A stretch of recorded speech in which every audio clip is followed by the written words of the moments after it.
পাড়াগাঁয়ের মুরব্বীরা বলতেন, যখন রাতের নিস্তব্ধতায় হাওয়া এসে বাজায় এক অদ্ভুত সুর, তখন সেই প্রাচীন গল্পেরা ফিরে আসে। প্রাচীন ভগ্ন বাড়ি, নির্জন রাস্তায়, অন্ধকারের গভীরে লুকিয়ে থাকে এমন কিছু যা আজও আমাদের মনে দোলা দেয়। আজকের এই গল্পের শুরু সেই অন্ধকারের গভীরে, যেখানে প্রতিটি ছায়া, প্রতিটি শব্দ আপনাকে নিয়ে যাবে এক রহস্যময় জগৎ। আমাদের গল্প কিছু অতীত।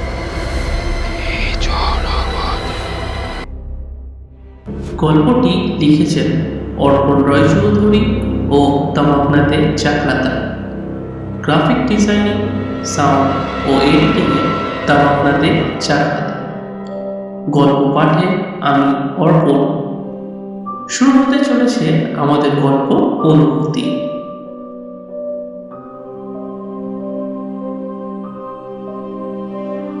বাড়ির টিনের দরজায় কয়েকবার সজোরে আঙুলে টোকা দিল, কিন্তু কোনো সাড়া মিলল না।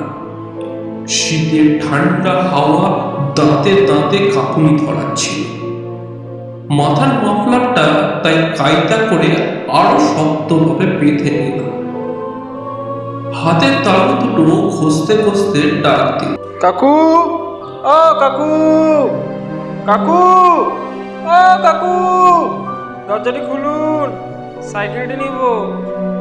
তারপর আরো কয়েকবার আঙুলের টোকা দিল। তাও কোনো কাজ হলো না। খুড়তুতো এক দাদাকে ফোন করার জন্য পকেট থেকে মোবাইলটা বের করি। ফোনটা কয়েক মুহূর্ত বেজে বন্ধ হয়ে গেল। বোধহয় বেচারি খিদে পেটে কেঁদে কেঁদে কখন জানি ঘুমিয়ে পড়েছে। এক বিরক্তিসূচক শব্দ করে দরজার দিকে ফিরে দাঁড়াল। দেখলাম ওপারে একটা কুঁজো কালো মূর্তি অন্ধকার ঠেলে দরজার দিকে এগিয়ে আসছে। কিছুটা সামনে আসতেই লোকটার হাতের হারিকেনের মৃদু আলোয় তাকে স্পষ্ট চিনতে পারলাম। হ্যাঁ, দোকানি পরশেরই বটে। এতক্ষণে আশ্বস্ত হলাম। মনে অনেক দুশ্চিন্তা দূর হল। মাথাটাও খানিক হালকা লাগছে। পুরো পরের সেন হারিকেনটা উঁচিয়ে ধরে আমার মুখখানা ভালো করে কয়েকবার দেখে নিয়ে কাঁপা কাঁপা গলায় বলে উঠল,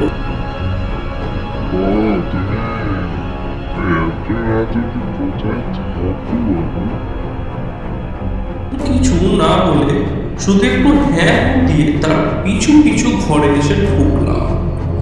পুরো সারা শরীর কালো মোটা আরামদায়ক চাদরে ঢাকা, মাথায় মাংকি টুপি, পায়ে এক জোড়া ছাল ওঠা কালো বুট, আর চোখে সে চেনা মোটা ফ্রেমের চশমাটা।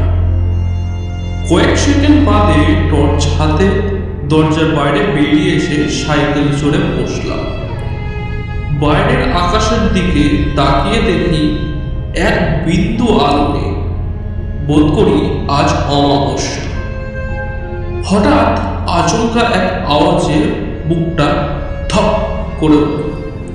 দেখি বাড়ির মোটা লোহার দরজাটা সশব্দে বন্ধ হয়ে গেছে। ঠান্ডায় কাঁপতে কাঁপতে আমি সাইকেল চালাতে থাকলাম। ইতিমধ্যে হাতে দস্তানা জোড়া গলিয়ে ফেলেছি। হঠাৎই খেয়াল করলাম আমার কাঁপা কাঁপা ঠোঁট দুটো অজান্তে কখন জানি গুনগুনিয়ে সুর ভাসতে শুরু করে দিয়েছে। শিশুকালে পড়া সেই লাইনটা মনে মনে আওড়ে উঠলাম, কেন করো শীত লাগে তো গানটি ধরো। এভাবে গুনগুন করতে করতে চলল আমার অভিযান। তা প্রায় 15-20 মিনিট সেভাবে যাওয়ার পর হঠাৎ যেন আবহাওয়ার হালকা পরিবর্তন অনুভব করলাম। ঠান্ডাটা বোধ হয় এবার একটু বেশি হুল ফোটাচ্ছে।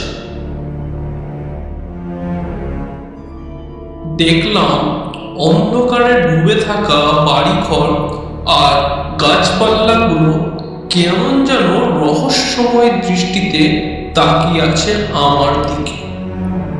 তারা যেন আমাকে ঘিরে চুপিসারে কিসব ফন্দি এঁটে চলেছে। এসব ছাইপাশ ভাবতে ভাবতে শীতদাঁড়া বেয়ে যেন ঠান্ডা একটা স্রোত বয়ে গেল। সাইকেলের প্যাডেলে আমি জোরে চাপ দিলাম, কিন্তু কি আশ্চর্য, সাইকেলটা আর আগের মতো টানতে পারলাম না। পা দুটো যেন ঠান্ডায় জমে গেছে। মনে হলো সাইকেলের পেছনে কেউ যেন হিমালয়ের পর্বতটাকে বেঁধে দিয়ে গেছে, আর আমি কাতরে কাতরে সেটাকে টেনে নিয়ে চলেছি। ভয়ে ঘন ঘন ভারসাম্য হারিয়ে ফেলতে লাগলাম। আরো একবার সাইকেলের গতি বাড়ানোর ব্যর্থ চেষ্টা করলাম, আর ঠিক তখনই আমার দেহের বাম কাঁধে এক মৃদু হিমশীতল হাতের স্পর্শ অনুভব করলাম। সাথে সাথেই আমি বিভৎস এক চিৎকার করে সাইকেল থেকে গড়িয়ে পড়লাম। কাঁধের সেই জায়গাটা এখনো ঠান্ডা হয়ে রয়েছে।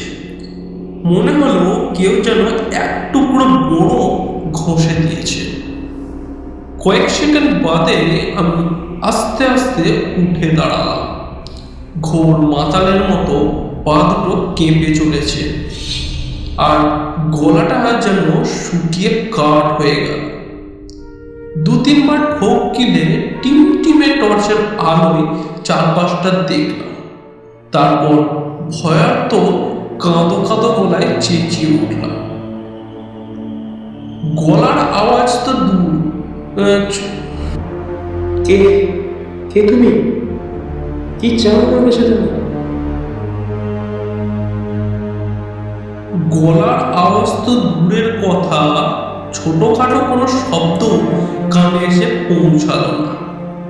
আমি সাইকেলটা দু হাতে চেপে ধরে আরো একবার চিৎকার করলাম, কে কে তুমি? কি চাও আমার সাথে? এবারেও কোনো সাড়া পাওয়া গেল না। তারপর হঠাৎ এক সময় অমাবস্যার ঘন কালো অন্ধকার করে ঠিক আমার কানের পাশে ফ্যাস ফেসে গলায় এক অশরীরী কণ্ঠ ভেসে এলো। সাইকেলটা জোরে চালাও, কিরে সাইকেলটা জোরে চালাও। শব্দের সাথে বেরোনো তার মুখের ঠান্ডা বাতাসে আমার এক কান দিয়ে ঢুকে অন্য কান উড়ে বেরিয়ে গেল, আর সাথে সাথে বিভৎস এক দুর্গন্ধে সারা গা গুলিয়ে উঠল। আমি শরীরের সর্ব শক্তি সঞ্চয় করে সাইকেলটা তুলে প্রাণপণে প্যাডেল করতে আরম্ভ করলাম।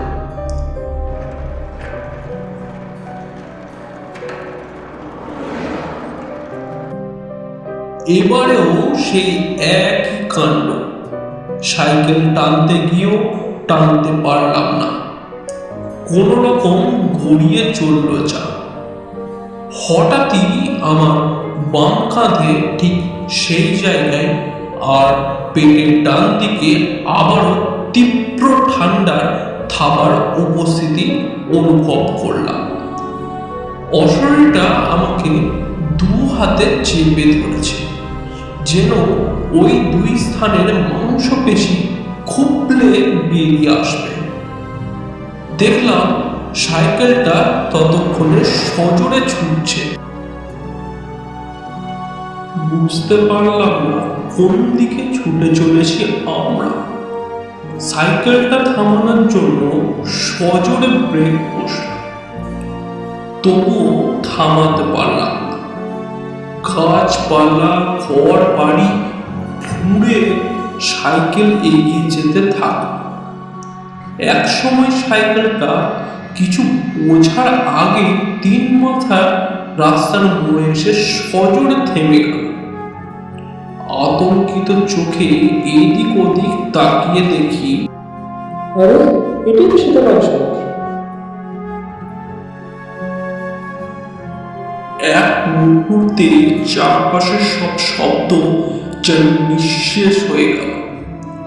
না ঝিঁঝি পোকা, না হাওয়ার শব্দ, শুধু বুকের ভিতর ধক ধক করে ওঠা নিজের হৃদস্পন্দন। ঠিক তখনই অনুভব করলাম বাম কাঁধ আর পেটের ডান দিকের সেই বড় ঠান্ডা চাপটা ধীরে ধীরে হালকা হয়ে আসছে। সাহস করে পেছনে তাকালাম, কেউ নেই। শূন্য সাইকেলের পেছনের সিট, শূন্য রাস্তা, শূন্য অন্তর। আমাদের ভালোই লাগলো আমাদের গল্প আমাদের কিছু ছিল ভালো, কিছু ছিল থ্রিলার। তো তোমরা সবাই শুনছো অনুভূতি। তো তোমরা যদি চাও যে কি তোমাদের গল্প আমাদের মাধ্যমে তুলে ধরবো, আমাদের ডিসক্রিপশনে আমাদের হোয়াটসঅ্যাপ গ্রুপ আছে, শীঘ্রই তোমরা জয়েন হয়ে যেতে পারো। আর এরকম আরও গল্প শোনার জন্যে ছোট্ট একটা পেজে ক্লিক করে সাবস্ক্রাইব করে দাও, আর কমেন্ট করো, লাইক করো, শেয়ার করো। এরকম আমরা আরও নিজস্ব গল্প নিয়ে খুব তাড়াতাড়ি আসবো। আর সবাই ভালো থেকো, সুস্থ থেকো। সবাইকে ধন্যবাদ আমাদেরকে সাপোর্ট করার জন্য। অনুভূতি সাসপেন্স।